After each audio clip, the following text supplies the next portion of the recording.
MeMonster. Chapter 191.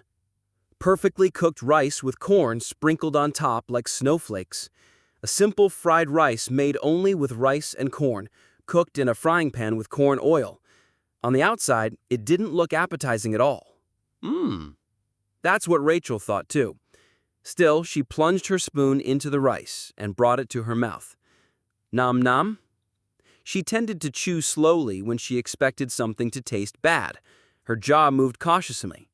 But as time passed, her chewing sped up. Is it good? Jin Se-yeon grinned at her. Rachel nodded without a word. Nom nom nom nom.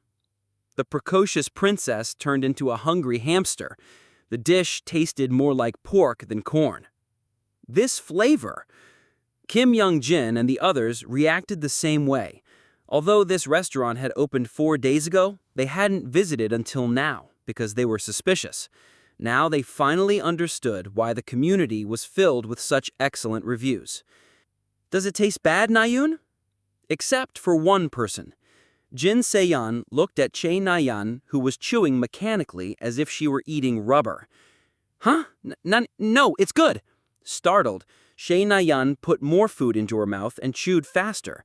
Nom nom nom nom nom. She worried her reaction would ruin the meal for others. Both her cheeks were now full of fried rice, but she didn't seem to enjoy it at all. So, he took away all the special reward items? Asked Eileen, who had already finished eating.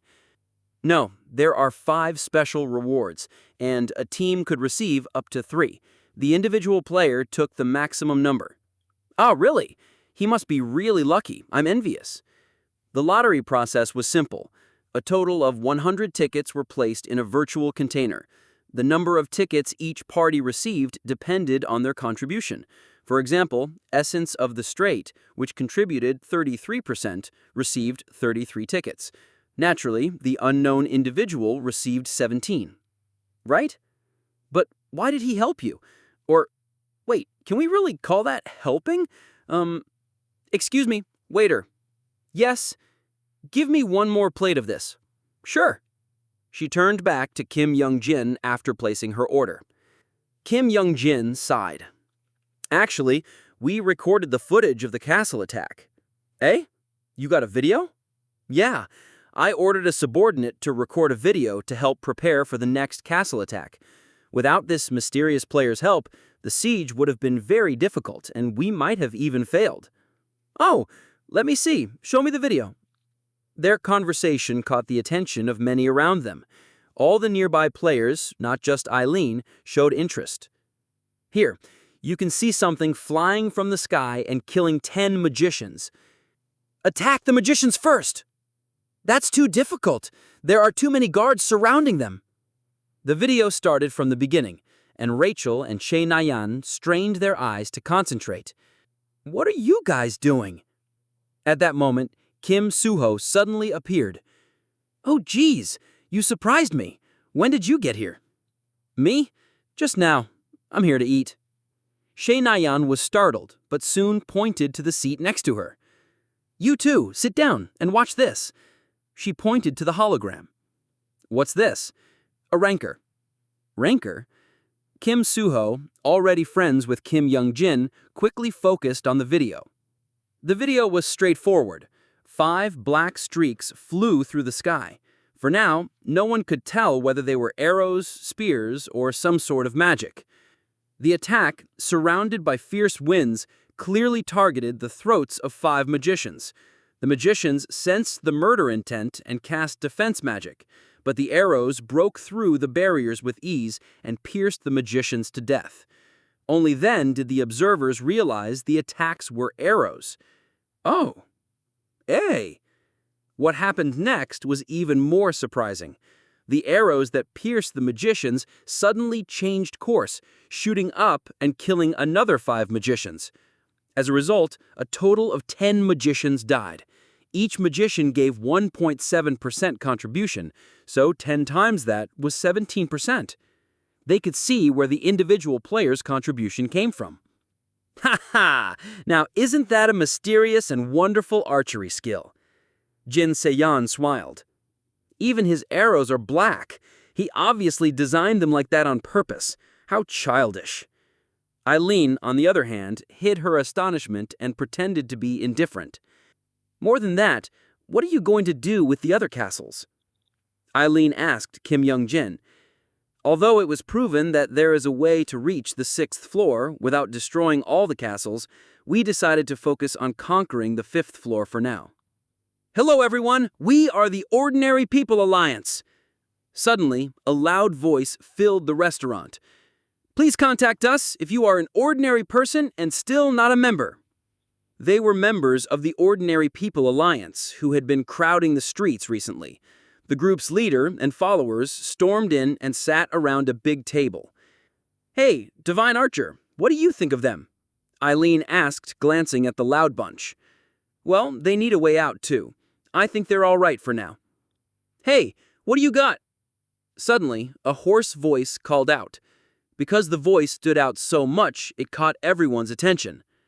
Ah, are you an ordinary person? Huh?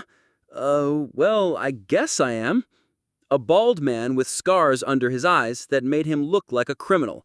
It was Kaita. Highest difficulty tutorial town. Meanwhile, 2 weeks had passed since the start of the 3rd tutorial. Jin Sahyuk started from scratch after dying and was now back inside tutorial town. She recognized some familiar faces, an NPC she had fought to the death last time, an NPC she caught trying to pickpocket her. However, Jin Sahyuk walked right past them with a smile. It was her second time going through the tutorial, and she was already used to everything. She checked the 1000 TP she had. It was a reward for coming first in the 2nd tutorial. Now she had to increase her wealth and acquire better weapons and armor before climbing to the 2nd floor. Surely he was waiting for her there. She first headed towards the mercenary pub. While walking, she opened the community. The community and the public forum were available for viewing from Tutorial Town. Of course, some information was hidden if the poster checked the Disable Read for Players Below nth Floor option. She came across an interesting post on the forum. List of rankers for beginners provided by the information team, Small Business Enterprise. Hello, we are the information team's Small Business Enterprise. We are part of the Hero Association's Department of Statistics. We entered the tower to examine and evaluate players inside the Tower of Wish. Of course, the Tower of Wish has no official ranking system. However, we learned about the greatness of high players from information gathered directly inside the tower. We have selected the top 100 rankers based on certain criteria to encourage other players and set guidelines for newcomers. Omitted. We apologize for the long introduction. Below is the ranker list. Some players may have been omitted if their information has not been made public. 1. Black Lotus. A mysterious player thought to have been the first to reach the 5th and 6th floors. His nickname, real name, and everything else are unknown. The only thing certain is that he is male. Although he is officially an archer, he seems capable of using other weapons as well. Omitted. This player, whose speed of growth is on a whole different level, is thought to be a hermit master, known only in legends and novels. There is no doubt that he is powerful, for even Vast Expanse Nim, who has been assessing the situation from the outside world, has called him very interesting. 2. Aileen. We'll leave out the details. She is no different from the Aileen we know on Earth. Daunting magic power, overwhelming spirit speech. She is humanity's great hero. 3. Yi Yang-ha. A hero from the Temple of Justice. Although he pales in comparison to his partner, the Hellfire Magician has a gift specialized for hunting and is practically rolling in TP as a result. No monster should be able to withstand his Hellfire. 4. Kim Jun-woo, a Vast Expanse hunter. He only plays solo. Much is not known about him since he takes care of everything alone. 5. Jin Sa-hyuk walked while looking over the list of rankers. the so-called big shots of the tower. Before, she'd have stopped after reading a few lines, but now reading had become a hobby. LV Mercenary Pub. While reading, she arrived at the Mercenary Pub. Jin Sahyuk turned off the community and stood in front of the owner behind the counter. "Oh, what's this? You're down here again?" The owner recognized her and frowned. It was quite a rude reaction. She'd have started by giving him the middle finger in the past, but Jin Sahyuk today simply smiled and answered, "If you recognize me, you should know you won't be able to rip me off." 6th floor, Splendor. Bucephalus, a legendary horse loved by Alexander the Great, who ruled Macedonia in the distant past. It was one of the most priceless treasures within the Tower of Wish, which contained all of humanity's legends, histories, and myths. I wanted to tame it no matter what. I observed the direction it ran off to with the eyes of the master sharpshooter. My sight stretched farther than my body could move. Soon, I spotted a galloping horse with a rich, black mane. Right. She was undoubtedly the legendary Bucephalus. I took out the Dwarven supercar in a hurry. Scan. I immediately stepped on the accelerator and chased after Bucephalus. From the sky, Spartan was following me in an oil-like flight. After driving for about 3 minutes, I finally caught a glimpse of Bucephalus. Level 13 Bucephalus. The information shown on the smartwatch reminded me again that the female horse running in front of me was Bucephalus. For a mere horse to be level 13 meant she was undoubtedly a legendary creature. She should level up further, too, as time passes. I didn't necessarily want to ride her. I could just tame her and set her loose, and she would trample over everything that blocked her way. Should I give her to a vandal as a gift? In any case, I had to catch her first. I should be able to bring her back to the real world once I tame her. Black smoke came out of the Dwarven supercar, which had been running beyond its limit. Suddenly, Bucephalus stopped. I stopped after her. We stared at each other, Bucephalus above the hill and my Dwarven supercar on a slope. Prrr. Bucephalus looked down at me and wailed in discontent. Prrr, prrr. She breathed heavily through her nose in an intimidating manner. "Oh, I didn't follow you. I just happened to be heading in the same direction." Prrr. Bucephalus in history was famous for her hot temper. Even the brave Alexander the Great had a difficult time taming her. As such, I couldn't do anything rash. It was impossible to tame her in one day, but I really didn't want to let her go. Suddenly, the famous story of the monkey and the flower shoes came to mind. The strategy was to offer the flower-patterned shoes to the barefoot monkey so that he eventually couldn't live without them. But did I even have something she might want? Maybe I did. Random dice times 3. I held on to 3 random dice in case I needed them. Even the famous Bucephalus couldn't survive without food. Rather, the smarter an animal, the more likely it placed value on the taste of its meal. Let's lure her with food. Drrr. I rolled the 3 random dice. Level 4, salmon powder for enhancing the taste of food. Level 4, master grade grains. They were excellent items. Wait. I excused myself, then poured the grains in the powder on a large plate and threw in an ample amount of raw meat I had planned to eat myself. I placed the plate on the ground while Bucephalus was watching me. "This is really good stuff." I used suggestive voice. An animal surely couldn't resist it. Prrrr. However, Bucephalus resisted the magic power. What a mighty fellow. Okay. I'll go. Leaving now. I stepped back slowly. I left the plate where it was and got on the Dwarven supercar. I decided to retreat for today, but I ordered Spartan to keep an eye on her location. Vroom. I drove slowly and returned to the hot spring. I didn't get a chance to check whether or not she ate the food, but I would find out when I went back and retrieved the plate later. Whew. Anyway, let's get some training done for now. I lowered myself into the water and took a deep breath. I let the spirit power circulate through my veins and breathed repeatedly to let it reshape my body. According to my will, scattered spirit power gathered around my heart and helped it beat faster. Boom! The thumping was strong enough to hurt my ribs, but this way I could train the interior of my body, including organs and blood vessels. The inside of the body was as important as the outside.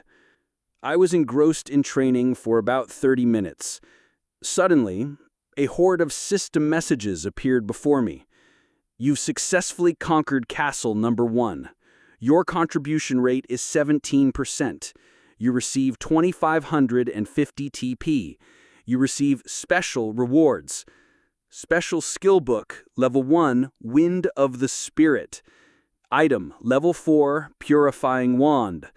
Item level 4, Special Chemical Activity Beaker. Ah, they succeeded. I sat up straight and began to examine the rewards in satisfaction. Wind of the Spirit.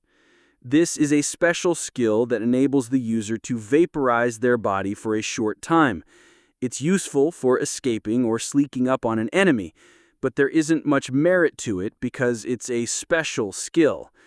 It would have been amazing if it were a normal skill. Next, level 4, Purifying Wand. This wand helps magicians control their magic power more easily. It refines the impurities in magic power, thus giving it the name Purifying Wand. Lastly, LV4 Special Chemical Activity Beaker. I needed to investigate further to figure out how I could use this one. This obviously looks like it goes hand in hand with the hot spring water here. First, I took out the beaker. For the following week, I continued to travel back and forth on the 6th floor. My routine was the same every day. First, I located where Bucephalus was with Spartan's help and offered her delicious food 3 times a day. While doing so, I came across other legendary beasts such as the unicorn and the black tortoise. However, I decided to give up on them since they couldn't be tamed in the first place. After feeding Bucephalus, training was next. I did breathing exercises at the Hot Spring of Peace for more than an hour every day. I improved Master Sharpshooter's grade with Spartan's help and honed my skills through extraction and permanent materialization. For the record, it was possible to extract Stigma's magic power 2 times per day inside the hot spring. As a result, my stats increased by no less than 2.015 in a mere week. Perhaps because my stats outside the tower were low to begin with, my stats inside the tower would catch up to my stats outside in a short while. That's when the real growth would begin. Once my stats caught up completely, my growth should accelerate greatly. My stats should go up by another 2 to 3 points. Whether or not that was great was subjective. Kuchum. In any case, there was one more piece of good news. I was inside the hot spring of peace. Currently, I was in the middle of ignoring Bucephalus, who was circling around me. Purr, purr. Her pride didn't allow her to approach me directly, but she was certainly letting me know she was there. Yesterday, I had completely cut off the food I had been giving her 3 times a day for the past week. Bleep! At that moment, I received a message. Boss, I'm at the place you said, the Filthy Lake. I informed the members of the Chameleon Troop of the pathway to the 6th floor. Of course, that didn't include Kaita. Currently, Kaita should be on his way to destruction along with Zurahan. You have to jump in the lake. Are you with anyone? Boss, I'm alone. Chok Jong-gyong, Jain, and Jin Johan said they had something to take care of. Well, the 3 of them would certainly try to attack a fortress or a gateway. They are experts at attacking strongholds. Jain would disguise as the enemy commander, infiltrate the castle, and open the gate from the inside. Chokjeonggyong and Jin Yohan would then destroy everything within. Boss, you want me to jump in this thing? Yeah, hang in there even if it's dirty. Boss, okay, I'll head in now. Prrrr. At that moment, I heard heavy breathing. I glanced back and saw Bucephalus in my line of sight, obviously angry. It was quite a funny yet cute scene. I held back my laughter and continued to ignore her. Give an animal an inch and she'll take a mile. Prrrr, prrrr, prrrr. I ignored the darting sound and stood up. I put my clothes back on and got on the dwarven supercar and headed towards the lake where Boss would soon arrive. From the distance, Boss came into sight. It seemed she had already finished speaking to Irene as she was clean. Boss!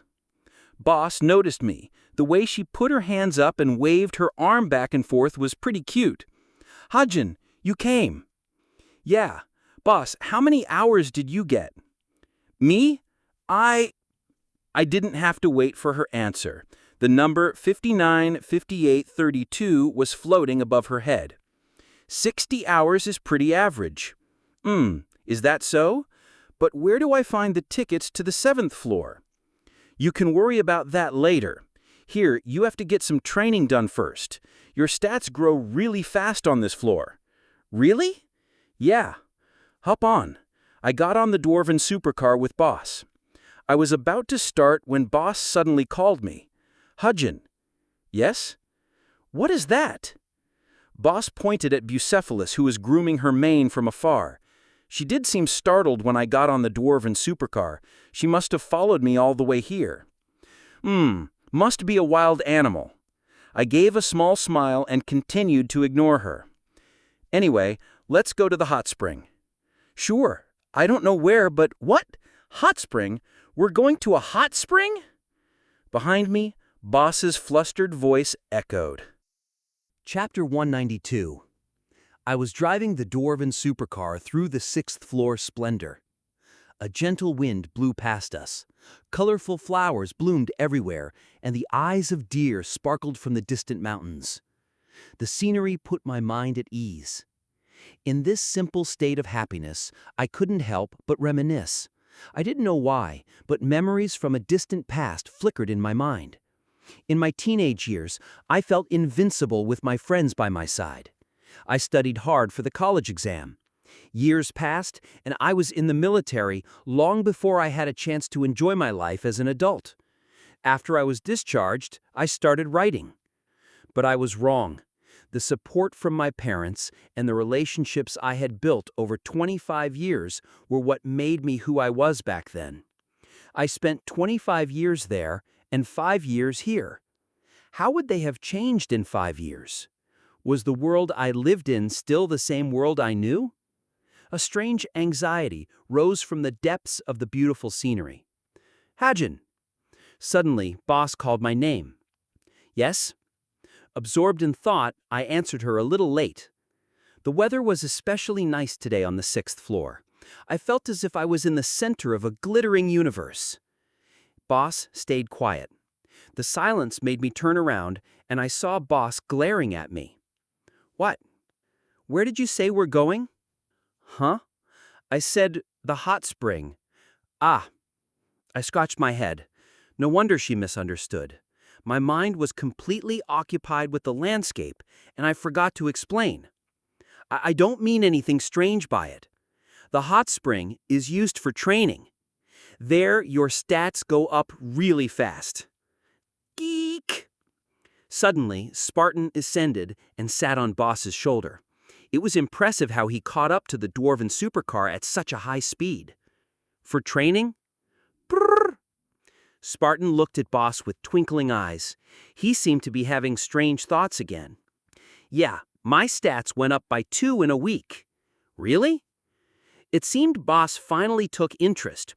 The way she mumbled, hot spring, hot spring, hot spring, even made her look excited. Also, that horse is still following us. Hearing this, I smiled wryly. Just as Boss said, Bucephalus was still following us. She appeared to be speed walking, not quite running, yet her speed matched the dwarven supercar at 100 kilometers per hour. She's super fast, right? Boss nodded in silence. Look carefully and you should be able to obtain some information. Question mark? I can't see anything, just a question mark. Ah, I forgot. The information of a level 13 creature couldn't be viewed on the 6th floor.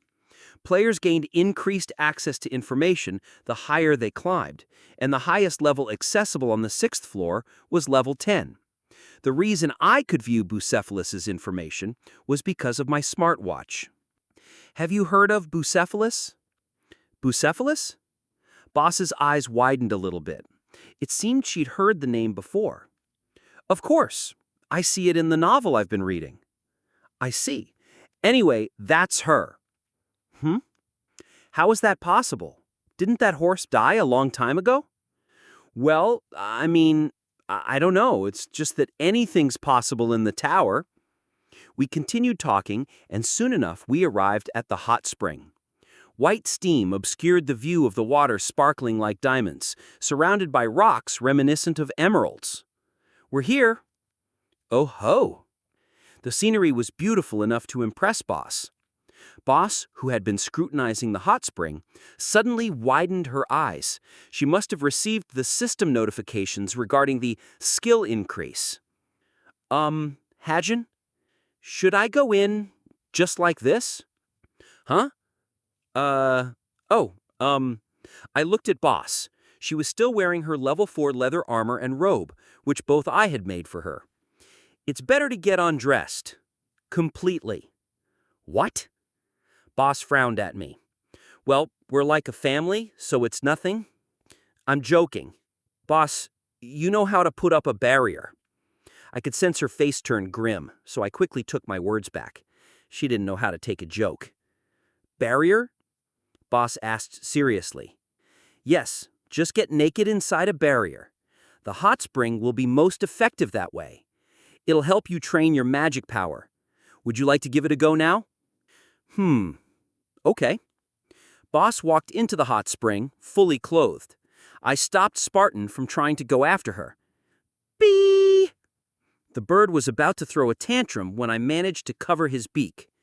Boss glanced back at me and Spartan, then formed a black dome-like barrier around herself. The barrier divided the hot spring exactly in half.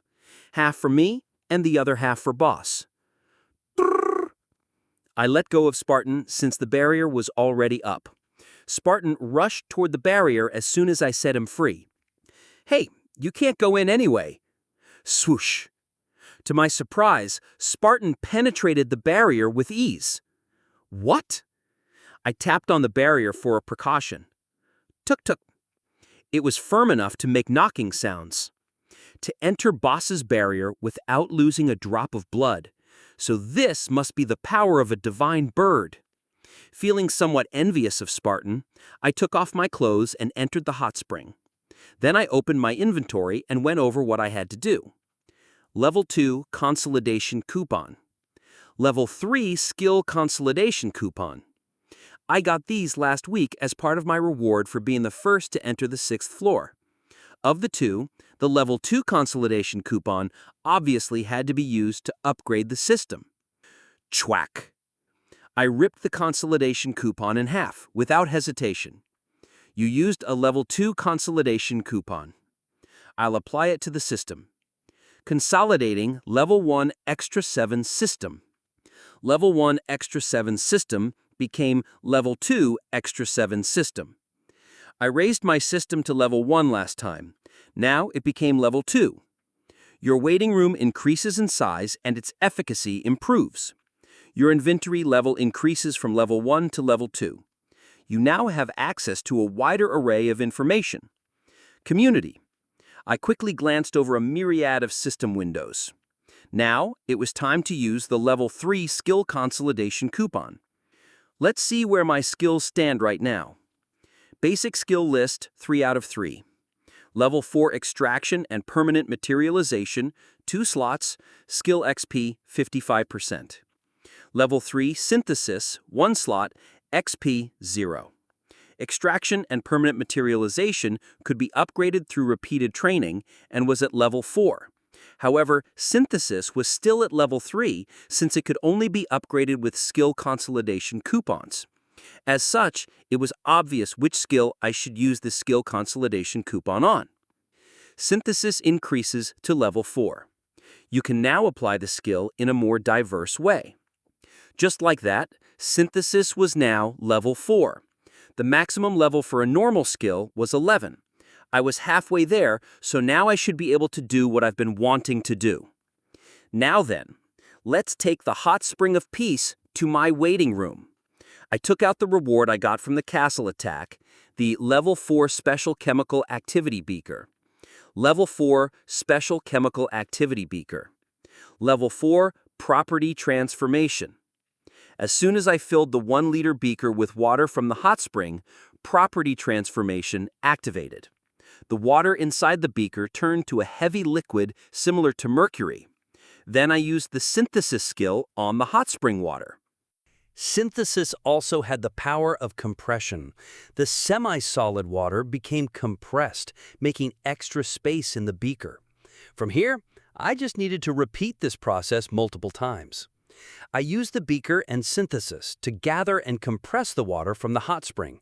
1 liter to 2 liters, 2 liters to 4 liters, 4 liters to 8 liters. In the end, I was left with 128 liters worth of spring water compressed inside a 1-liter beaker. All done. I spoke with a wide grin. Now I just had to bring this over to my waiting room. Then I'd turn the compressed water into liquid again and release it inside the mini hot spring I prepared. To leave the hot spring as it was seemed like a waste, so this was the solution I came up with after much deliberation. Of course, the spring water would lose its purifying ability after compression, but Stigma's magic power could take care of that. In any case, I was about to return to the waiting room with the beaker, splash, when the water splashed. I looked up and saw Bucephalus splattering water with her front legs. Splash, splash! Splash, splash! The water splashed all over my face. I faked indifference and messaged Boss. Boss, can you help me with my training after you're done? Boss, trowning? Yep, training. Boss, okay, but what kind of trowning are you referring to? Archery practice, and it's training, not trowning. I'll shoot, so all you have to do is evade. Boss, it's a typo. In addition to the Hot Spring of Peace, there were many other training grounds on the 6th floor. For example, the Jewel Forest and the Dark King Mountain Range were nearby. The Jewel Forest was a great place for training skills, and the Dark King Mountain Range was great for training traits. But first, spend 3 more hours in there. It feels nice, right? Boss, yes, it's good. After a short pause, Boss sent one more message along with a screenshot. So, she learned how to take a screenshot. Good for her. Boss, photo. Boss, lol. It was a photo of Spartan splashing water. In it, Spartan was smiling like he was the happiest bird in the whole world. For some reason, I felt bitter. Why was I jealous? Kahum. I closed my eyes slowly and was about to share vision with Spartan, but held back. I endured the blazing desire. It was all thanks to my endurance stat, which amounted to an amazing 7.207. Time flew, and Boss and I spent our time well. Leaving aside other details, Boss restored 3.5 points of magic power.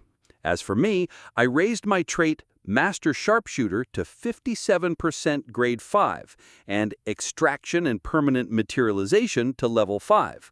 I also succeeded in creating a scaled-down version of the Hot Spring of Peace in my waiting room. It wasn't as good as the original, but it was still worth 1 to 2 hours of my time per day. Prrr, prrr.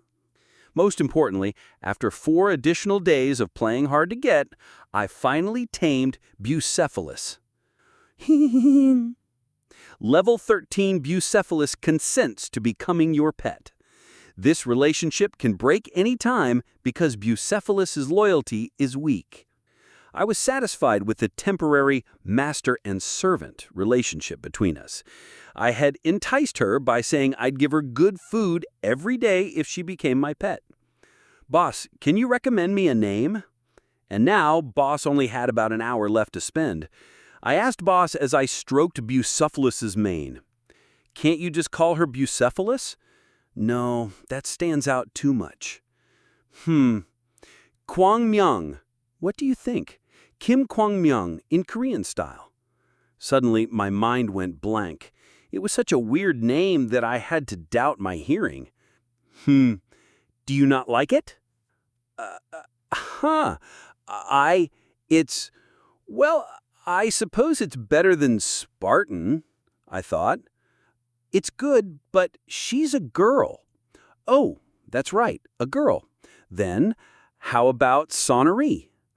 "Oh, I like it." Sonnery. It was an unexpectedly pretty name. I asked Bucephalus for her opinion, but she didn't seem to care about her name and simply nibbled the grain I had given her. "All right, let's go with Sonnery." Level 13's Bucephalus's nickname has been set to Sonnery. Level 13 Bucephalus secretly likes her new name. For the record, you can park tamed animals in the waiting room. I already prepared a stable with an automatic feeding machine in the waiting room as well. "Then I'll see you later," I said to Boss. Currently, there was a ticket in her hand. 7F ticket. Use this ticket to travel to the starting point of the 7th floor. You cannot return to 6th floor ever again after using this ticket. "Okay, I'll go ahead." Despite saying so, she didn't use the ticket. Instead, she placed her hands on the crystal steel nearby and went down to the 3rd floor. She was probably trying to save the first-time reward for me. She was unexpectedly considerate when it came to things like this. I stood there for a while, then turned around. I had about 4 hours left now. There was nothing left that I needed to do in a hurry, but there was one more person that I had to meet. I wonder what he's doing right now. I closed my eyes and shared vision with Spartan. Spartan was flying across the sky on the 5th floor just as I had ordered. He'll be here soon. I confirmed that he had arrived near the Forest of Fairies, then headed back to the Hot Spring of Peace. I dipped my body in the hot spring that I'd grown a little tired of and waited for him to arrive. Tick, tick. 30 minutes, an hour, 2 hours went by. I now had 40 minutes left on my watch. Rustle. Suddenly, I felt a presence approaching behind me. I didn't bother getting up. I simply sat with a smile on my face and waited for the presence to reveal itself. The rustling sound grew louder, and the sound of footsteps became more vivid. My heart beat a little faster as the distance between us shortened. After 5 minutes that felt like 30, finally his scent reached me. "Oh," a confused voice rang out behind my back. However, I didn't turn around. I leaned against the rocks surrounding the hot spring and simply grinned. I didn't have to check to know who this person was. "You're here." I stared at the surface of the water, which acted like a mirror and reflected his face. A well-tendered undercut and a flawless appearance. Kim Soo-ho looked at me with a puzzled expression. "Long time no see." It was a reunion after 3 years. I was glad, but also a little nervous. I was to face him not as Black Lotus, but as Fenrir, as Kim Hajin. Around the same time, 5th floor, materialized Demon Realm, a party made up of Eileen, Yi Yong-ha, Jin Si-yeon, and Shin Jong-hak was exploring deeper into the Demon Realm. The executives of the demon race aren't anything to worry about. Shin Jong-hak smiled as he thought about the demon he had just defeated. "Ha-ha! Right! You were outstanding! You have the potential to become a spear god in the future." "I don't know about that." Jin Si-yeon played along, but Eileen seemed rather uninterested. In truth, Jin Si-yeon's original plan was to travel alone. However, when Shin Jong-hak asked her to join them, she had no choice but to accept. After all, she owed a great debt to his grandfather, Shin Myung-chol, which happened more than 20 years ago. Shall we set out again? Yeah, whatever, let's go. Eileen answered Shin Jong-hak, evidently annoyed. As a member of this amazing party, Shin Jong-hak had nothing to fear. He walked with confidence.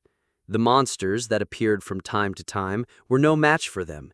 For one, most enemies were killed by Jin Seon's arrows before reaching them. Even if they managed to come close, Eileen's spirit speech, Yi Yong-ha's hellfire, and, although not on an equal level, Shin Jong-hak's spear easily destroyed them all. Then let's walk a little bit faster. Shin Jong-hak led the way. He felt a little strange not being the leader in a group, but he was satisfied enough to be just a member. It felt as if he had become a hero of equal standing. They continued on for about 10 minutes. Ah, there's the crystal steel. Suddenly, Jin Seon pointed into the distance. Where? Where? Eileen widened her eyes and looked in the direction indicated. It's about 3 kilometers away, so you might not be able to see it, Miss Eileen. You're joking! Jin Seon smiled and observed the scene. There were 3 robed people standing next to the crystal steels. One of them was very tall, probably over 2 meters, and had a sturdy build. Another was slim and held a spear. The last seemed like a woman as she was wearing heels. Jin Seon couldn't figure out who they were. They seemed familiar, but she couldn't identify them clearly. Suddenly, the largest one turned his head and looked in her direction. Who is it? What is it? What or who are you looking at? Eileen asked in a hurry. Jin Seon whispered without averting her eyes. They certainly don't look friendly.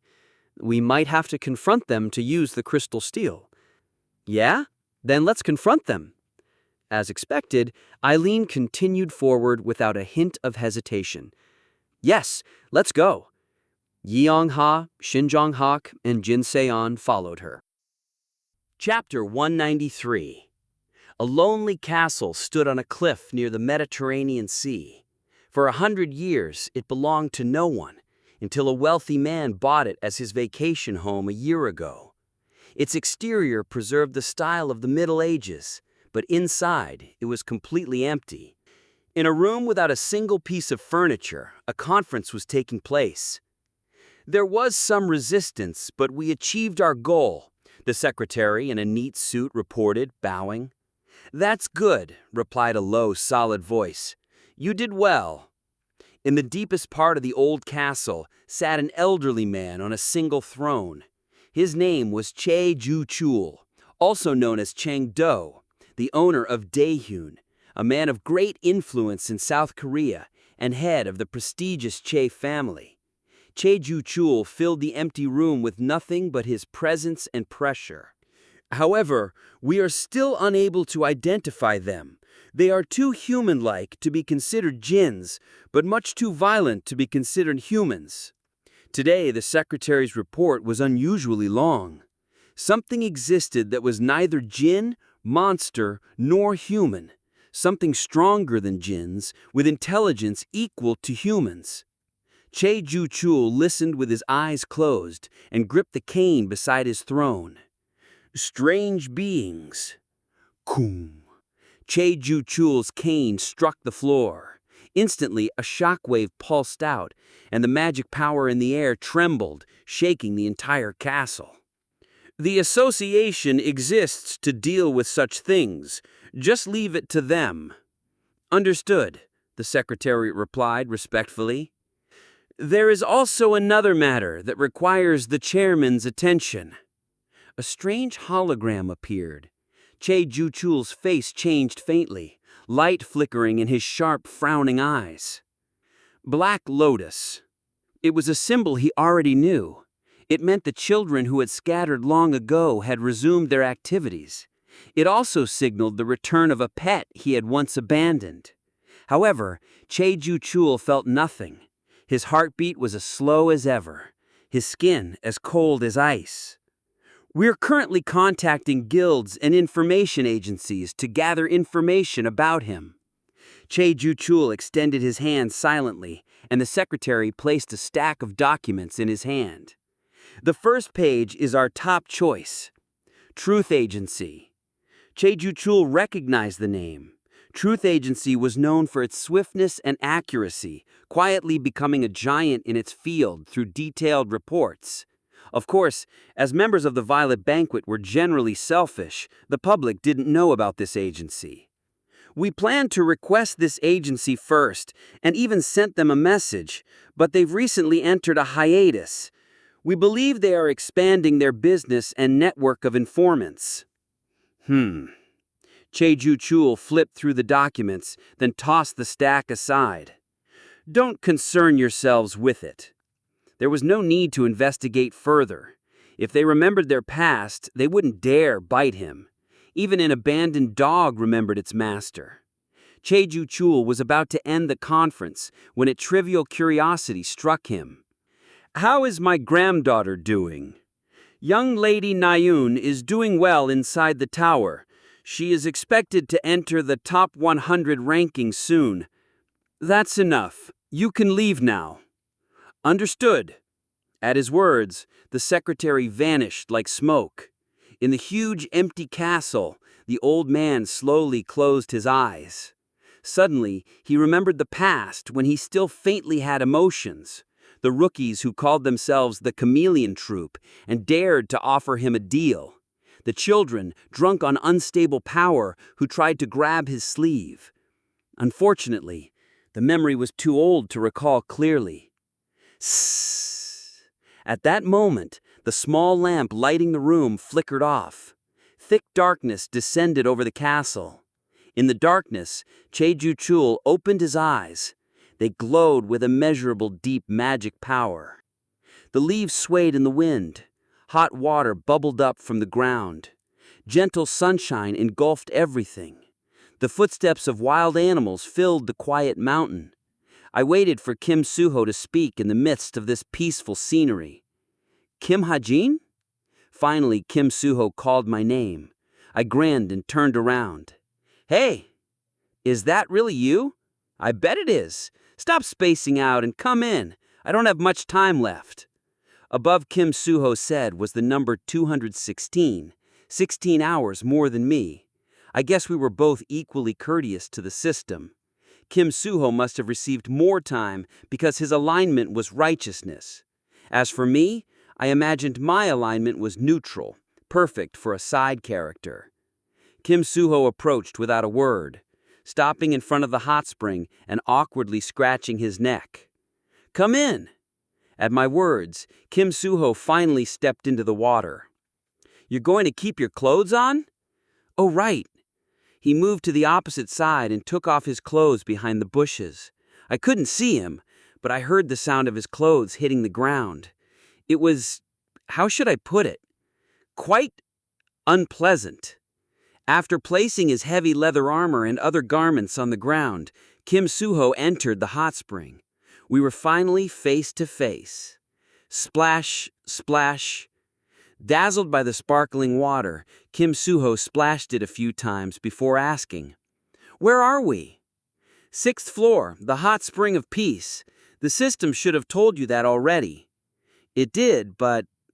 Suho looked at me suspiciously. What? Nothing. Anyway, it's good to see you. He suddenly raised his upper body and tried to approach me. I quickly reached out to stop him. Don't come near me. Huh? Why? Just because. I feel kind of uncomfortable. Kim Suho's body was probably flawless. Well-balanced muscles, perfect in every way.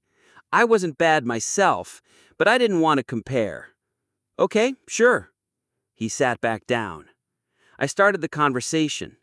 It's been, 3 years? Kim Suho smiled and shook his head. 4 years. That long? Yeah, it's been a while. Oh, by the way, thanks for the armor and guidebook. I'm still using the same armor. That's good. Silence followed. It was our first reunion in nearly 4 years, yet we didn't have much to say. It was awkward, but that was fine. I wasn't here for small talk. By the way, Kim Hajin, are you the only one here? Kim Suro's suspicious look told me there was a hidden meaning. Ah. I quickly realized what he meant. By now, everyone probably thought Black Lotus entered the 6th floor first. Kim Suho was smart and could read the air. No, there was one other person besides me.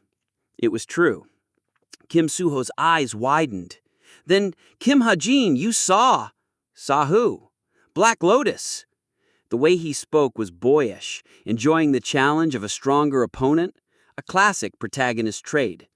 I nodded silently. It seemed the idea that Kim Hajin equals Black Lotus didn't exist in his mind. He trusted me that much. No need to shatter his faith. Then, Hajin, did you fight the Black Lotus? Huh? Kim Suho's eyes twinkled. Well, I was in a constant battle with myself over smoking. But, wait, maybe you won. After all, Black Lotus isn't here and you are. Well, no, I didn't need to fight him. The 6th floor is huge, and the time given to each player is different. I just caught a glimpse of him. Just the hair. You're lying. I managed an excuse, but Kim Suho kept teasing me. Oh, whatever. Anyway, you know you have to train for 216 hours here, right? Trying to change the topic, I got to the point. Oh, yeah. Judging from all the buffs, that sounds reasonable. And I already found the 7th floor ticket. Kim Suho took out the ticket from his inventory. But you know what they say, never hastily spend what you earned with ease. Exactly. But that wasn't enough. Kim Suho needed to become stronger than in the original story. Today, I was willing to sacrifice myself. Anything good for him was good for me. I don't have much time left, so I'll be quick. Listen carefully. First, the hot spring of peace. If you meditate here, your stats will increase really fast, so spend at least 3 to 4 hours here every day doing breathing exercises. Kim Suho knew an effective breathing exercise, a unique technique he learned in the other world. During his stay, he should be able to raise all his stats by 3 points. Also, to the right of this place, you'll find a bamboo forest that looks like it's made of jewels. Next, the Jewel Forest. Then, the Dark King Mountain Range. I taught him all the places he could use for training. This should save him the 12 hours he'd otherwise spend searching for information. You got it? Yeah, I took notes through the system. Good. And here. I only had 3 minutes left. Not enough time to explain more. Lastly, I took out the stigma crystal. There are 8 in total. I extracted 2 crystals every day and saved 8 just for Kim Suho. What are those? Gemstones? They're really good medicine that speeds up your growth. Take one every day. Level 4 Origin Monocrystal, Growth Bonus. Level 4 Stat Increase Bonus. Upon consumption, you receive a 7.777% growth increase for 24 hours, only valid on 6F. Suddenly, Kim Suho's expression changed. His cheeks looked rosy, maybe from the hot spring. Why are you looking at me like that? Huh? Oh, well, it's just that I'm really grateful, but why are you doing all this for me? Did you know I'd come here? How come your explanation is so detailed? I'm moved. Fair questions, but my time was almost up, so I couldn't answer. Don't worry about that. Just start training. What I wanted was for this tower and reality to not stray far from each other. I wanted this tower to coexist with the outside world. To make that happen, I needed Kim Suho's help. That's why I was helping him. In any case, I did everything I could. The rest was up to Kim Suho. It was good to see you. As I finished, system windows popped up. 0:00. Time is up. Returning to the 5th floor. You can no longer enter the 6th floor. Hey, wait! Kim Suho tried to say something, but my vision distorted before I could hear him. The warmth of the hot spring vanished, and I felt cold ground beneath my feet. Icy wind blew past, and my whole body trembled. 5F, Materialized Demon Realm. I was back on the 5th floor. Ugh, so cold! I took out my gear and put it back on. Then I tried to use the ticket to the 7th floor right away. However, boom! Suddenly, a loud bang echoed from a distance. Whoa, what was that? The sound was too big to ignore. I scouted the area with 1,000-mile eyes. It was far, but everything was clear. Oh? There was a huge fight. Not just 1 or 2 or 3 or 4, a group of almost 20 players was creating chaos. I couldn't grasp the situation. All I knew was that everyone was fighting everyone else in the midst of pandemonium. This wasn't on my schedule, but I couldn't simply ignore it. I approached quickly. Watching others fight was fun and all, but I recognized many familiar faces as well. I drove the dwarven supercar and arrived at the site of the fight soon enough. I didn't want to get caught up in the fight, so I climbed to the top of a nearby mountain and observed the battlefield below. Other players were also watching the fight from a distance. Wow! The most notable player was without a doubt Cheok Jung-young. Simply put, he was a war god, a monster shrouded in high-level equipment that I had given to him. The price people had to pay for messing with the monster named Cheok Jung-young was too great. Quang! Boom! With just one punch, the earth cracked and a huge explosion burst into the air. Most players couldn't even dream of approaching Cheok Jung-young, and even Eileen struggled to stop him with her spirit speech. Hajin? I was completely absorbed in Eileen and Cheok Jung-young's fight when someone grabbed at my sleeve. I glanced back, but nobody was there. A ghost? I was getting goosebumps when a voice came from below. Over here! I lowered my gaze and discovered a little girl. A Caucasian, maybe 6 or 7 years old. Her skin was fair, and she had beautiful blonde hair. Who are you? The girl gave a lopsided grin, seemingly unfit for her age. It's me, Hajin. Huh? Hajin revealed the whole story. Apparently, a quarrel broke out between the 3 members of the Chameleon Troupe and the party made up of Eileen, Jin Se-yeon, Yi Yong-ha, and Shin Jong-hak, all because the crystal steel that the Chameleon Troupe found was a special one.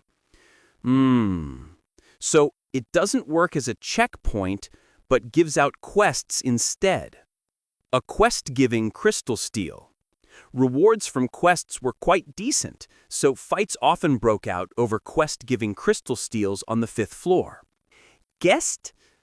Ah, it did give us a quest. Hajin, disguised as a child, answered.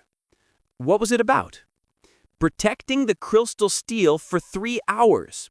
The reward is a special skill book called Secret March. Ah, well, that was understandable. Secret March is a good skill. I would have fought if I was in their shoes too.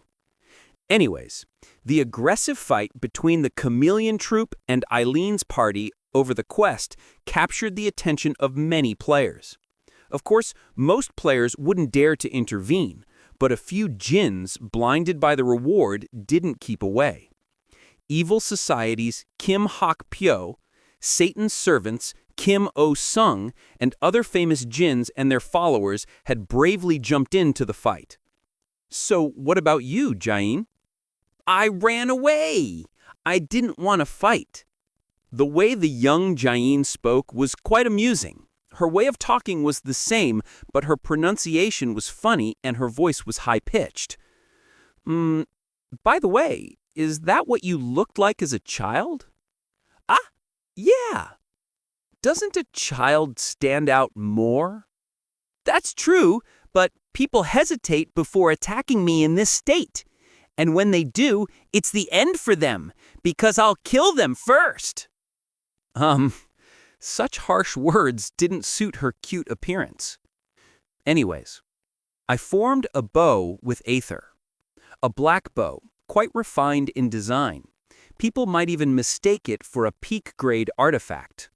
And the reason I took out this bow was, of course, to participate in the fight below. I knocked 5 arrows on the bow and pulled on the string. "You're going to shoot them?" "Yeah, just the djinns. Hajin really hates djinns, always trying to kill them." I gave a small smile. Although I hadn't anticipated this kind of situation, it was a good chance. Djinns that I've been wanting to get rid of were all gathered in one place. I only let them be because killing them one by one would be a waste of time. "Dain, you get out of here first." I infused 2 streaks worth of Stigma's magic power into the bow and the arrows. Woom! The bow resonated with my magic powers and glowed darkish red. I planned to shoot from multiple angles. The 5 arrows would kill exactly 10 djinns. Well, maybe not Kim Hak Pyo and Kim Oh Sung. They knew how to take a hit. "But if you shoot from here, won't you stand out?" "It'll be fine if I run away right after." "How?" I smiled. "You'll see. I just had to use the 7th floor ticket in my pocket right after shooting the arrows." "Okay, then I'll get going." Jain disappeared with quick steps. I waited for her to get far enough away and then let go of the bowstring. Chwa! Each of the 5 arrows, wrapped in Stigma's magic power, stretched in different directions towards the targets. It happened in less than a second. The arrows danced in the middle of the battleground. There was no noise, no screams. The victims fell to the ground without even knowing what had happened. Chwick! The arrows returned to me after completing their tasks. The moment I retrieved the arrows, I tore the ticket in half. Before others could locate me, my whole body shook violently, entering the 7th floor. And a system window appeared. "Welcome to the 7th floor Game Center." Chapter 194. The situation quickly fell into chaos. Eileen and her party hadn't intended to fight. At first, they just wanted to register themselves at the Crystal Steel's checkpoint. If the mysterious people surrounding the Crystal Steel refused, she planned to persuade them before resorting to force. However, the Crystal Steel wasn't a checkpoint. Quest discovered. You discovered a group of people trying to steal an ownerless Crystal Steel. Goal: steal the Crystal Steel from that group. Reward: Special Skill Acquisition Book. Level 3 Secret March. Level 5 Crystal Steel. Eileen was slightly taken aback. A giant from the opposing group smiled at her. She recognized him, and he recognized her. "You!" The moment she muttered that word, the fight began. The giant man took off his robe and charged forward like the wind, clearly seeking a fight. However, Eileen stopped his charge with a single word. "Stop!" Just one word froze the man in front of her. His feet dug into the ground as he tried to resist the power of spirit speech. But Chuk Jung-young was still stopped. That was the start of the true fight. Another man shot up from behind Chuk Jung-young's large body. He was slim and held a spear. "I'll be your opponent." Shin Jong-hak blocked the man with his own spear. Koom! A heavy pressure fell on his spear, but it was still manageable. "Hold on just a bit." From behind, long-range support arrived. Yi Young-ha's hellfire shot toward them, and Jin Se-yeon fired arrows without even using a bow. Chuk Jung-young's body clashed with Yi Young-ha's fire, and Jin Yo-han's spear met Jin Se-yeon's magic arrows. Shockwaves burst out, and whirlpools of magic power erupted. The ground cracked from a single exchange, and the next shook heaven and earth. The full power attacks of these high-ranking superhumans even split the clouds in the sky. When Chuk Jung-young and Eileen began to run low on magic power, the hyenas jumped in. "Miss Eileen, there are more enemies coming. I'll shoot them down." Jin Se-yeon was the first to notice, thanks to her exceptional eyesight. With her announcement, several hundred arrows rained down from the sky, clearly distinguishing friend from foe and targeting only the enemy. In response, djinns who had been waiting for an opportunity burst out at once. Of the 50 djinns, half were swept away by Jin Se-yeon's attack. However, Evil Society's executive Kim Hak-pyo blocked her arrow with tentacles of demonic energy, and Satan's servant's Kim Oh-sung created a powerful barrier around himself. Chuck Jung-young burst into laughter at the sudden appearance of djinns. His powerful laughter shook the earth, and he faced the pandemonium with genuine happiness. "Come!" he roared, and the shockwave caused blood to burst from the ears of a few djinns. Chuck Jung-young began to go wild. As his opponent's attacks could hardly pierce his armor, nothing stopped him from being reckless. He jumped up like a gorilla and crushed the heads of every djinn he came across. "He really is crazy," Eileen murmured apathetically, and chased after Chuck Jung-young. "Kwan! Kwang!" While Chuck Jung-young's fists swept through djinns, Eileen unleashed another wave of magic power. "Stop, you gorilla bastard!" Spirit speech restrained Chuck Jung-young's movements. Frozen in place, Chuck Jung-young's eyes turned toward Eileen. "Where do you think you're running away to? You should play with me!" Eileen smiled, and Chuck Jung-young returned a similar smile. The moment they were about to gauge each other's true power, silent streaks of light flashed through the battlefield. Black light flickered through the sky as the world seemed to stop for a moment. Heartbeats stopped in the chaos. Thud, thud. 8 djinns, pierced by the mysterious streaks of light, fell to the ground. Blood flowed from their necks, and their bodies soon scattered away. No one saw the attack coming. Everyone on the battlefield fell silent, trying to comprehend this situation. Shh. Meanwhile, Jin Se-yeon unleashed her magic power and restrained her allies' movements. Yi Yong-ha and Shin Jong-hak looked at her curiously. "Don't move," Jin Se-yeon muttered. In her mind, the previous attack was a warning. If anyone moved, the attack would target them next. At the same time, she used the eyes granted by her divine archer gift to search for the sharpshooter's location, but she couldn't detect the sharpshooter at all. The silence in the battlefield continued for a while. "Fuck!" Kim Hak-pyo's shout finally broke it. His body was completely black, having entered devil transformation. Thanks to this, he survived the sudden ambush. "Waiting room!" The remaining djinns, unable to locate the mysterious sharpshooter, quickly realized their disadvantage and escaped using their emergency waiting room teleportation tickets. The hyenas all fell back, leaving only the original forces. "Tisk!" Chuck Jung-young clicked his tongue, seemingly contacted by someone. "Screw off!" He gestured to shoo Eileen's party away, as if he'd lost interest in Trigger. However, Eileen stood at the front line, unmoving. Jin Se-yeon noticed Eileen's desire to fight and approached her. "Miss Eileen, let's fall back for now." Eileen clenched her teeth silently. Was she shocked, or just too proud to give up? "We didn't plan on fighting anyway. We'll be at a huge disadvantage if we continue. If the previous streaks of light attacked us, the ambush could have killed us. However, the mysterious sharpshooter only attacked the djinns. I don't know why, but since the sharpshooter seemed to want to let us go, it's best to leave." "Eileen-ish," Yi Yong-ha also chimed in. Eileen finally let out a sigh and turned around. "Fine, I'll leave." Eileen's party slowly distanced themselves from the crystal steel. Just like that, the huge battle between many high-ranking superhumans ended with a single sharpshooter. 7th floor. Game Center. Welcome to the Game Center.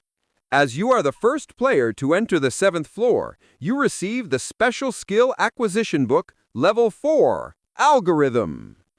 Along with new system alerts, I arrived at the 7th floor lobby. Although it was called the Game Center, it didn't look like an arcade from Earth. It was much more futuristic, like something from a science fiction movie. Humanoid robots walked around, and a huge gray pathway led to an unknown destination. "Welcome, customer!" A robot in a suit approached me. Its body was similar to a human's, but its face was clearly mechanical. I was the one who designed this floor, but it was still cool to see it in person. "Hello, nice to meet you." I knew who this robot was, so I spoke politely on purpose. "I am APG-365. It is my duty to identify and register your existence. You may refuse, but you will have to return to the lower floor." "No, that's fine." I emphasized my willingness to cooperate. Level? APG-365. The robot in front of me was high-leveled enough that I could only see question marks. Of course, with my smartwatch, I confirmed it was level 55. The robot's name referenced the Great One, and there were 365 of them on the 7th floor. Each was strong enough to obliterate the current Chokjang or Eileen in one blow. "Please stick your wrist out." I didn't dare offend it in any way. "All hail AlphaGo Neem." Yes. I put out my arm. The robot grabbed my wrist. "You can pay 5,000 TP to get an advanced neurotech chip implanted. The advanced neurotech chip is definitely worth its price. If you lack funds, you may choose to pay 1,000 TP for a basic electronic chip." "I'll go with the advanced chip." I took out 5,000 TP without hesitation. This was the only difficult part of the 7th floor. 5,000 TP wasn't cheap at this point. Most players would choose the 1,000 TP chip and try to skip the 7th floor with it, but that was the worst choice. This advanced neurotech chip was one of the best gifts the 7th floor had to offer. "Here you go." I gave the robot 5,000 TP. "Confirming."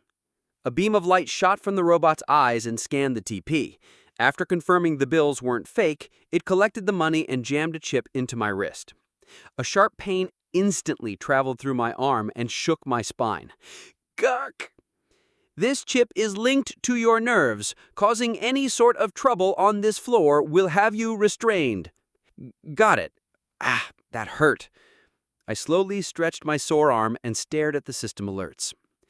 "Your body has been linked to the 7th floor's advanced neurotech chip, now to be called Extra 7's personal chip. You are a lucky person. You received a master-grade chip.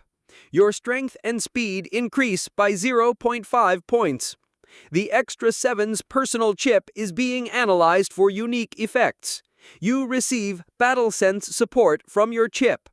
You can upgrade your chip inside the Game Center's Upgrade Center." The 7th floor was one way to artificially enhance my innate physical limits. Although it was easy to reach the 8th floor from here, I had to spend some time on the 7th floor for this reason. Of course, I would end up spending a lot too. "Player Extra 7 has been confirmed." How many are inside right now? "There are 4 people enjoying games at the moment." The 4 should be administrators. One of them should be the 7th floor's administrator and the other 3 from other floors. Players weren't the only ones who could climb the tower. Prestigious citizens could climb if they wanted, but it was unadvised and difficult since they didn't have benefits like inventory or a private waiting room. "The Game Center has many fun games. You can purchase many things with points obtained from games, so please take your time to look around." With that, APG-365 left. I scanned the 7th floor's scenery past AlphaGo's shoulders. The 7th floor's concept was science fiction and games. The science fiction part was the chip just implanted in my wrist, and the game part was exactly what it sounded like.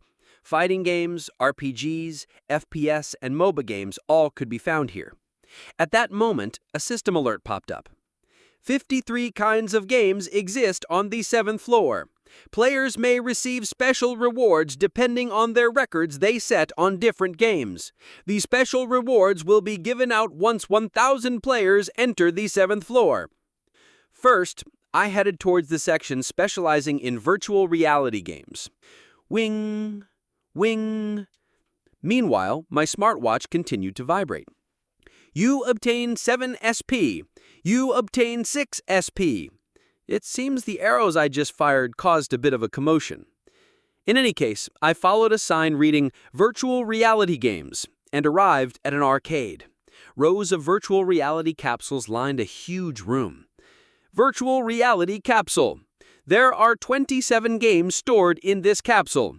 You can purchase special items with points obtained from playing games on the 7th floor. To play games, you must exchange your TP for cash, the game center's currency. Note, you cannot re-exchange cash for TP. You may receive cash as a reward depending on your performance. Just as the system said, the Game Center had its own currency called cash. Players could use this to purchase items. The 8th floor ticket was among them. If I remember correctly, it should be about 10,000 cash. I stretched and stood in front of a capsule. Then I put my wrist against it. Sssss. The capsule opened. This virtual reality console looked like a bubble chair. But before I sat down, there was one thing I needed to do. Scan. The number 26 was inscribed on the capsule. That was more than enough. Young Dwarf's dexterity would help me with all important physical aspects of different games, and the random consolidation system would enhance the capsule's overall functionalities. Fighting games, RPGs, FPS, and MOBA games were all available. I was confident I could take first place in any single-player game. How comfortable. I lay down in the capsule. Since everything about it was strengthened through the random consolidation system, even the seat's comfort was included. Oh, right. Boss, you can come up now. I sent Boss a message before closing the capsule. Soon the capsule closed, my vision turned black, and system messages popped up. Welcome, Extra 7. Here are the list of games you can play. 1. Fierce Charge. 2. Gladiators Battle. 3. Princess Maker. Prestige. Riri Restaurant. We were taught our standing in the hierarchy. Haha. Jin Seyan laughed amidst a somber atmosphere. You think this is funny? And what do you mean we were taught our standing in the hierarchy? We only retreated because you couldn't find where that sharpshooter was. Shouldn't a sharpshooter handle the opposing side's sharpshooter? Come, you are right. It seems I am still lacking in training. In truth, Jin Seon's performance couldn't be called lacking. After all, her rain of magic arrows killed 20 of the 50 Jins that attacked. But because she couldn't do the most important task, she didn't make any excuses. How embarrassing. Just how many people were watching that fight? Eileen buried her head on the desk and squirmed. Wiggle, wiggle. Soon she raised her head slightly, revealing a wood mark on her forehead. Because of the tower system, most people have seen the footage by now. I suggest you don't look at the public forum for a while. Goom! Eileen slammed her head on the wooden table again. How's everyone else doing? Jin Seon stopped paying attention to the depressed kid and turned to Shin Jung-hak. He was looking down at his food with a solemn look. Shin Jung-hak-shi! He didn't answer even when Jin Seon called. The shock he received seemed great. In truth, Shin Jung-hak spent the entire fight battling one-on-one with the unknown spearman. The result could be guessed by looking at his face. Although their fight didn't reach a conclusion, if judged, the outcome would have been one-sided. In terms of technique, Shin Jung-hak was overwhelmed. He could tell his opponent was going easy on him too. How come you're the only one who's unaffected? Jin Se-yeon looked at Yi Young-ha. He was eating fried rice, looking like he didn't have a care in the world. Eh? Oh, I'm the type of person who doesn't get stressed out by such things. Yi Young-ha's favorite word was leisure. His motto was living a leisurely life. It was only with his innate talent that he joined the Temple of Justice. If he put in effort, his standing would undoubtedly be equal to Aileen's. After all, he was known as a genius whose gift and talent matched Aileen's. What about you? You don't seem affected either, Yi Young-ha asked. Jin Se-yeon made a bitter smile and shook her head. No, I'm affected. The mysterious sharpshooter's attack was one thing, but his stealth was what really astonished Jin Se-yeon. Where did he go after shooting his arrows? Could it be that he fired from beyond my eyesight's 4-kilometer radius? Even if that were the case, there was still another question. How did an attack from such a distance carry such killing power? I'm very uncomfortable as well. Simply put, Even the divine archer Jin Se-yan felt threatened. Fierce charge. First. Gladiators battle. First. Minigame heaven. First. Spring gunner. First. 2031. First. Of the 27 games stored in the virtual reality gaming capsule, I took first place in every game, except for the 3 that Kim Soo-ho would get first place in. My performance was overwhelming. Not even an administrator should be able to surpass my results. Cash. 38,624. Naturally, I received more than enough cash to purchase the 8th floor ticket. With that, I was done with the 7th floor. I could go up to the 8th floor after a single day. However, there was one last thing I had to do before that. I sighed. Jin Sa-hak would soon arrive at the 2nd floor. As I promised last time, I'd have to pay her another visit. I put on my hoodie and robe and left the arcade. Oh, I almost bumped into someone. White hair, sly-looking face, the stereotypical face of a Western noble. Oh, ho, ho, ho. How's it going? He looked at me and smiled. I felt like I knew who he was and smiled back. Ah, yes. I'm the 7th floor's administrator, Simad. Simad reached out and grabbed my hand. Yes, nice to meet you too. Ho, ho, ho. I'm happy to have my first customer. Not to mention, he glanced at the arcade and put on a thin smile. Such an accomplished customer too. I have a suggestion. Do you want to play cards with us? Cards? Us. I tilted my head. I didn't expect the 7th floor's administrator to make such an offer so easily. Yep, someone ran away, so we're short one person. Administrators often don't hang out with players, but you're the first one to enter my floor. I looked at Simad. In truth, I didn't know what kind of person he was. Just like I completed all my tasks on the 7th floor today, this floor didn't appear much in the original story either. Sorry, I don't really have time. I was confident I'd win any game, but I didn't want to follow him. Not only was there no merit, but gambling on this floor would all happen in cash. For the record, cash could only be used on the 7th floor, and it was stored in the chip every player was required to buy.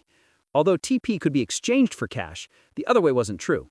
As I already had plenty of cash, I didn't need to waste time making more. All I had left was to upgrade my chip at the upgrade center.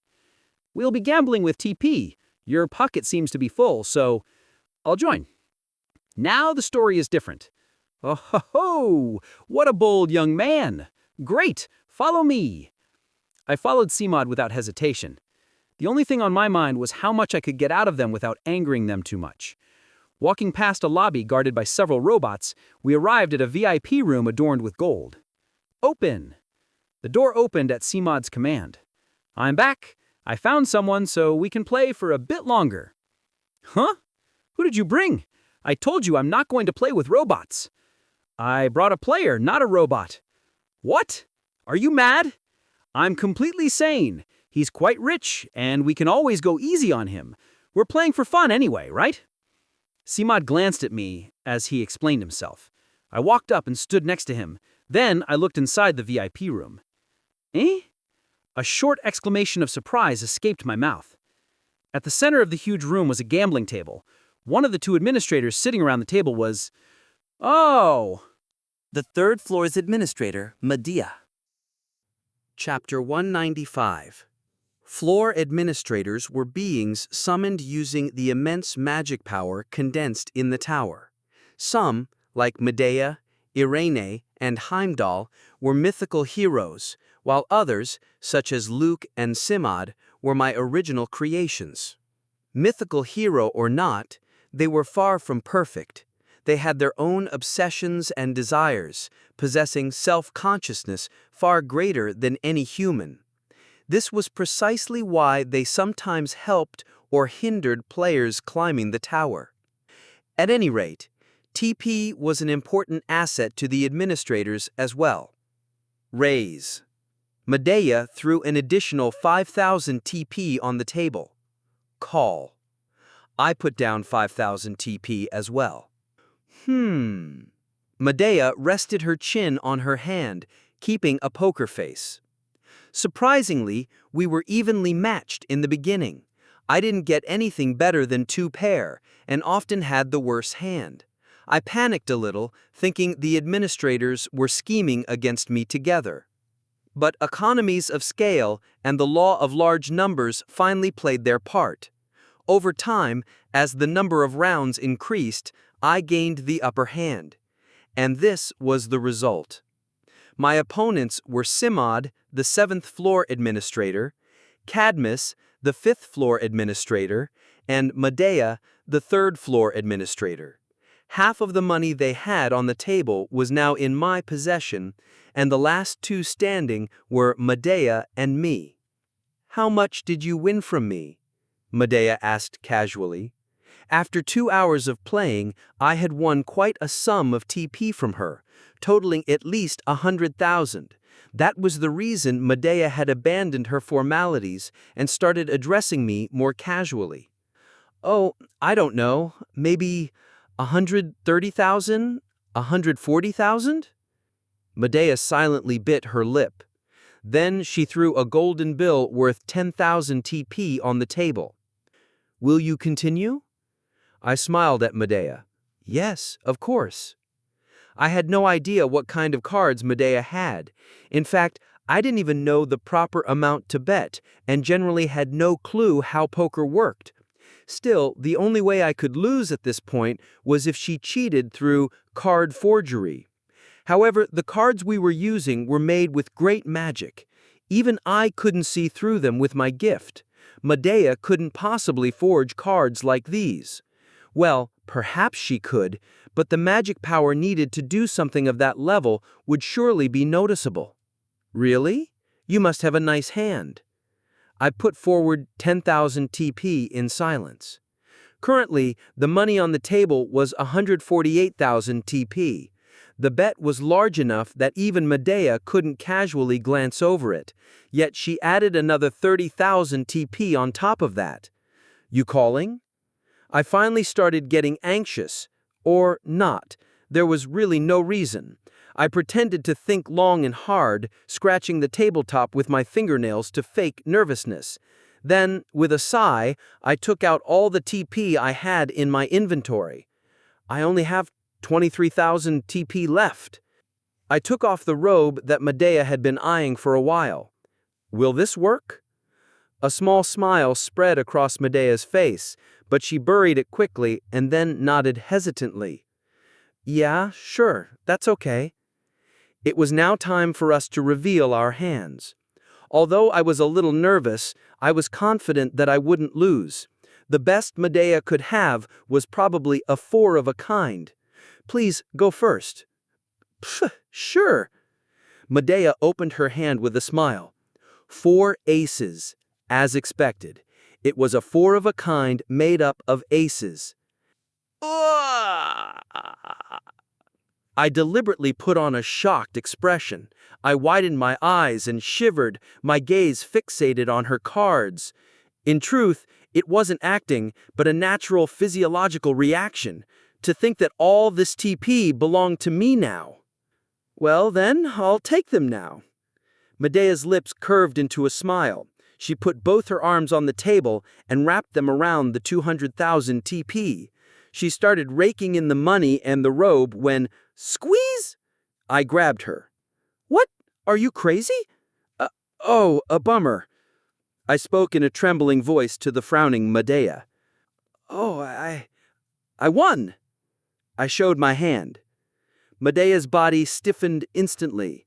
Her eyes, which had been sparkling like diamonds just a moment ago, were now robbed of their vitality. Every gesture of her hand and her body used to be so elegant, but now she was nothing but a frozen statue. "Oh, a straight flush! Wow, wow, you..." Simad, who had been watching from the sidelines, expressed amazement. "I played poker for 100 years, and I've seen this hand only 1,001 times. Ha ha ha! Congrats!" "I'm sorry." I pushed Medea's arms off the table. She moved without resistance and leaned her back against the chair. Her face looked as if her soul had escaped from her body, but she only had herself to blame. There was no room for manipulation or fraud in this game.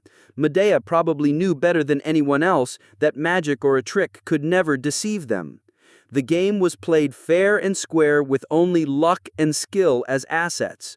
Medea was lucky enough, only I was the emperor of luck when it came to games of chance. Good game. I put the 200,000 TP in my inventory. Medea vacantly watched the money disappear into thin air. No way. Gambling is the path to ruin. That probably was right for most people. Just not for me. 363,324 TP. I had over 360,000 TP. Considering I started with 25,000 TP, I really robbed them big time. About 2/3 of the money I won probably belonged to Medea originally. A straight flush over quads. What's going on? Just what is? Yet to recover from the shock, Medea buried her face in her hands. It was such a pitiful sight that I set the robe back down on the table. You can have this robe. Think of it as a winner's tip.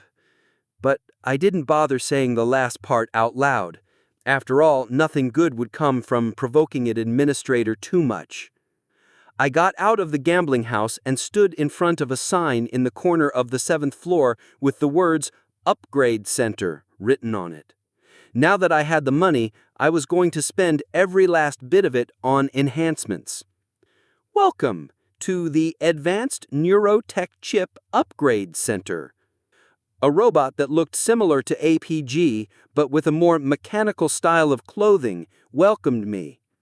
Hi, I'm here to make enhancements. Please select what you would like from this list. The robot projected the catalog in the air. 1. Increase strength by 1 point. 15,000 TP. 2. Increase dexterity by 1 point. 15,000 TP. 3. Increase endurance by 1 point. 15,000 TP. 4. Increase sensibility by 1 point. 15,000 TP. 5. Increase stamina by 1 point. 15,000 TP. 6. Increase the unique function of Extra 7's personal chip, the Battle Sense, 30,000 TP. 7. Add function, connection and synchronization, 120,000 TP. 8. You can repeat the enhancements as many times as you'd like, but the price will increase 2-fold with every purchase. Yeah, I know. For now, I want to do everything from 1 to 6. I could do anything now, but I noticed a subtle ambiguity. What does number 7, add function, mean? I have detected something other than your personal chip wrapped around your body. You can connect it and synchronize it to your personal chip, and you will be able to utilize it more easily. My body. Ah, you mean Aether. I gathered Aether surrounding my body onto the palm of my hand. The robot scanned the transparent ball of Aether, about the size of a baseball. Yes, this appears to be the material. It is special and marvelous. It only adheres to you and makes your body stronger. So that means I can connect my personal chip to Aether? Yes, because the procedure is complicated, the price is high. However, after the initial sync, this Aether will become much stronger. Robots did not lie. I couldn't even dream of spending 120,000 TP under normal circumstances. But I didn't have any reason not to undergo this procedure right now. In other words, thank you, Medea. Then I'll do everything up to number 7. You're the one performing the procedure, right? Yes, that is correct. Before that, can you give me your hand? The surgeon robot stretched his arm towards me. I grabbed his wrist and whispered, "Scan." Robots, despite their intelligence, were treated as objects. At my words, the number 22 appeared on his wrist. With this, he'll be able to perform the surgery better.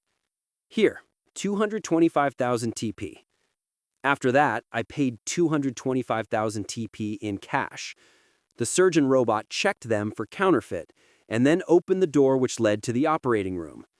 Please follow me. How long will it take? An hour should be enough. That's good. Can you do it so that it doesn't hurt? That is impossible. 3rd floor. Prestige.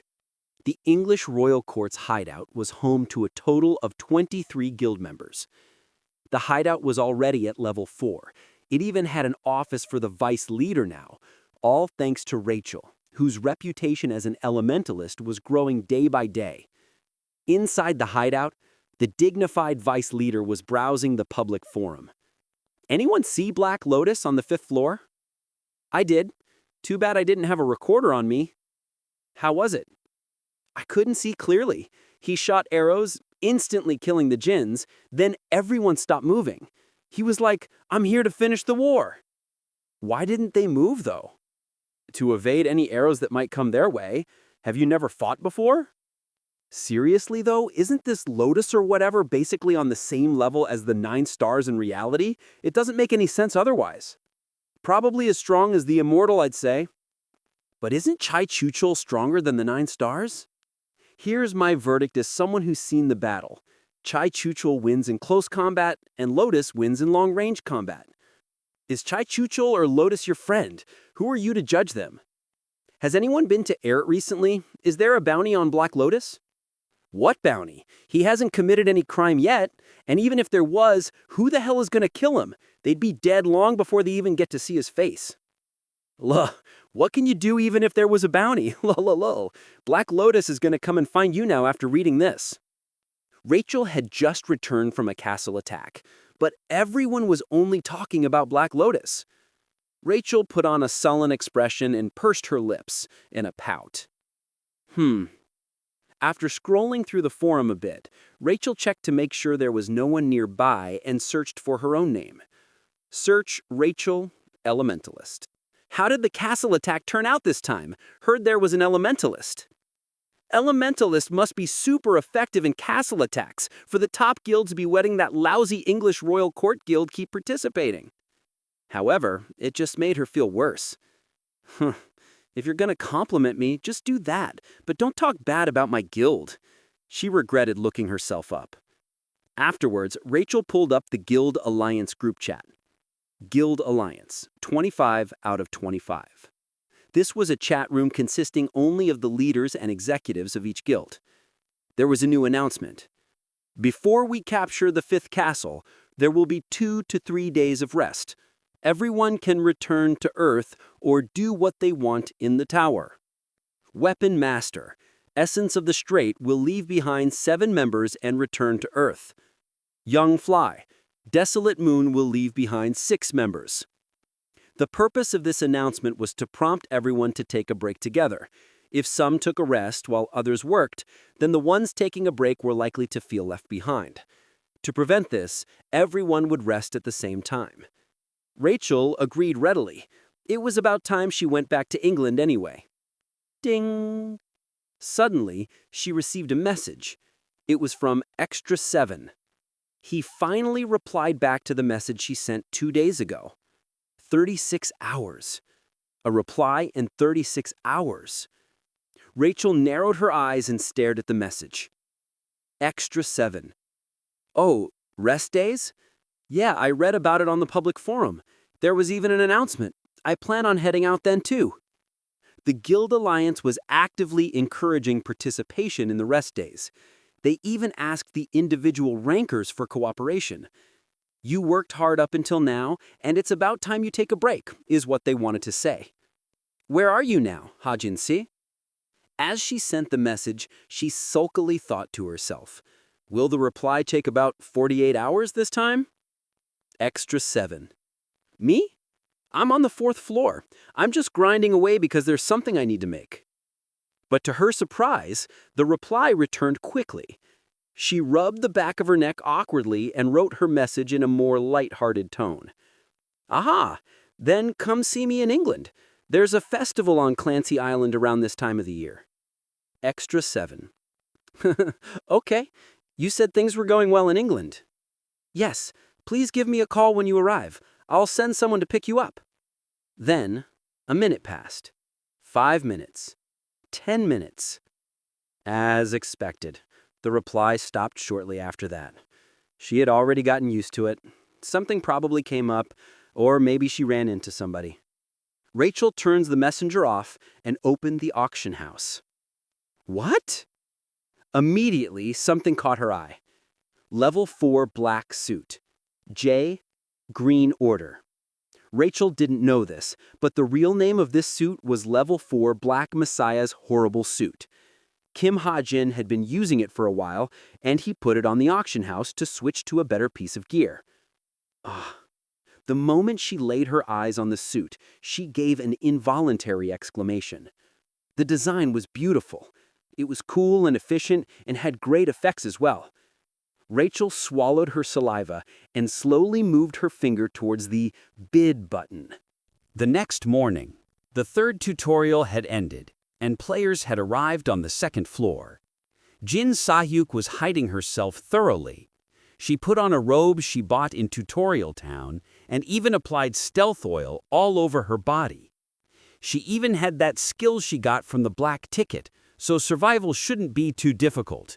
It was humiliating to have to hide like a cockroach, but she consoled herself with the thought that she had only taken a step back now in order to move forward 2 steps in the future. And things were going well in the beginning. She didn't place her magic power on display like she stupidly did last time. Instead, she concealed it just like a wild beast. During this time, strange men calling themselves newbie hunters attacked her, but she easily fought them off and even stole their TP. Really, everything was going smoothly. However, when she was wandering about the jungle in search of the elevator, she suddenly felt a chill. At the same time, a wind blew that shook the atmosphere. Before she was even aware of the attack, Jin Sahyuk had thrown herself on the ground out of instinct. Something that had shot toward her brushed her side. Even though it was only a graze, a lump of her flesh had been cut off. She stopped the waterfall of blood with magic power and thought to herself, "He's here." Her body trembled and her heart rate went up. Where is he? She scouted the area by infusing magic power into her eyes, but found nothing. Streaks of light, much stronger than before, began pouring down on her again. Caw! Jin Sahyuk shrouded herself in magic power and rolled on the ground. The air pressure cut her hair and left a scar on her cheek. Fuck! Jin Sahyuk couldn't predict the attacks. She couldn't point out where he was. The black trajectories made it difficult for her to track their source. The shooting from afar was tens of thousands times more threatening than a blade out in the open. With no other choice, Jin Sahyuk ran. She ran with all her strength, making her way through the bushes and jumping over swamps. She could feel her hands and lips tremble, not out of excitement nor exultation, not happiness, joy, or delight. She had never felt this way before. She didn't want to admit she was having this feeling, yet the streaks of light poured down on her again, as if to ask for her recognition. Quah! Arrows caused explosions all around her. Jin Sahyuk managed to jump into an animal hole in the ground in time. She covered the hole with a barrier and caught her breath. Then she checked her HP. Vitality, 33 out of 100. The situation was dire. It was only a matter of time before she was killed. She would die once again at his hands. Anger and resentment brought tears to her eyes. Her lungs filled with blood and her nose reddened. That fucking bastard. Jin Sahyuk whispered in a trembling voice. Then suddenly, a pillar of unknown magic power shot up from the ground. The wave of magic power slowly began to take the form of a man. Jin Sahyuk was well aware of the phenomenon taking place before her eyes. Bell! She called his name out loud. The magic power completely materialized shortly after, and its owner gave a small smile. But Jin Sahyuk was more furious than welcoming. You son of a bitch! Don't get so upset. I came to help you after all. The first thing Belle did was put up a barrier. A dome-shaped barrier engulfed the hole they were in. You asshole, if you hadn't taken my ticket in the first place... Shh! You'll break the barrier if you create a disturbance. Kwa! The next explosion shook the hole. It was the arrows again, but Belle's barrier managed to block them just once. And that was enough. A violet light filled the hole. It was Belle's skill, mass teleportation. What the hell is this? You fucker! Teleportation? What? Let's go home. Even I can't win against him right now. Belle said that with a grin. Jin Sahya clenched her teeth. Belle was right. She needed to escape right now. I'm gonna kill you. I'm gonna kill you for real. I know. I said it myself, right? That someday you'll have to do so. Belle and Jin Sahyak. They shared words that could be either a greeting or a curse, and then turned into violet magic power and flew away.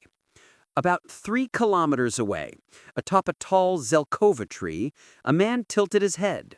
Whoa! Kim Hajin put his bow and arrows away without much deliberation. It didn't really matter that the target had escaped. From the start, his goal today had been to make sure that she didn't notice. As long as she didn't realize what was on the arrow that grazed her, or if she realized too late, she would, without a doubt, face death. Return. He collected the dark ore arrows with a murmur. The arrows took about 3 seconds to fly back. He had shot his arrows from an incredibly long range. The only reason Jin Sahyak could survive the initial shot was because of the distance between them. Understood. Although he failed to kill his target, Kim Hajin looked at the tip of an arrow without a hint of regret. A small amount of dark, sticky liquid was there. Level 4 Liquefied Banshee's Curse Crystal. This was a solution made from the crystals that Kim Hajin collected on the 4th floor by deliberately being cursed by 13 banshees. After extracting them from his body, he had put them on the arrowhead. By now, the curse should have seeped into every part of Jin Sahyak. I wonder how long she'll last. Mercy was never an option to begin with. The moment he did, he would be the one to be killed in the future. He stared at where Jin Sahyak was, then tore up the entrance ticket to the 8th floor. Thank you for listening. If you enjoyed this story, don't forget to subscribe, comment, and like the video. Have a suggestion? Let me know in the comments.